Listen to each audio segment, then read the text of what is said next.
We got more details and gameplay for Doom: The Dark Ages, and I wanted to talk about why I think the changes that are being made for this particular Doom game are the right changes to make for the series. Hugo Martin, who is the creative director of the last few Doom games, he kept describing Doom Eternal as you're like a fighter jet. You're flying around, double jumping, dash, you're constantly moving so fast.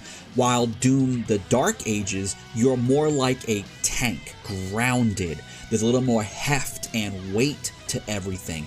And they were even saying that it feels more like old school Doom, where it's more like strafing around instead of hopping and jumping around. And I think this is the right call to make. After Doom Eternal, it's like, can you go any faster? You probably could, and I'm sure there's an audience for that. But I like that Doom: The Dark Age is saying, let's pull it back a little.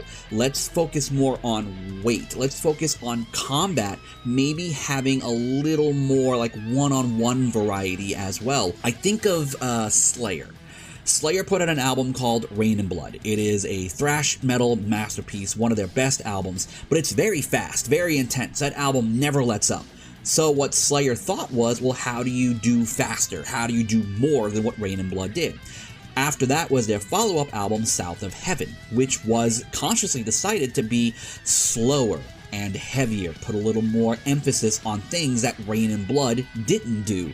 And I know there is some, this may not be the best comparison. South of Heaven doesn't have as many fans as Rain and Blood, but I actually like that album a lot because I think it's a different type of album than what Rain and Blood was doing. And it works on its own merits. Making a more slower, a more heavy game is smart. It adds more variety to Doom, and it makes it feel like a different game than Eternal. This is a whole new Doom experience, and anytime I see a Doom game that doesn't make me think, oh, this plays exactly like the last one, I think that's the right call, and this game comes out in May. I can't wait.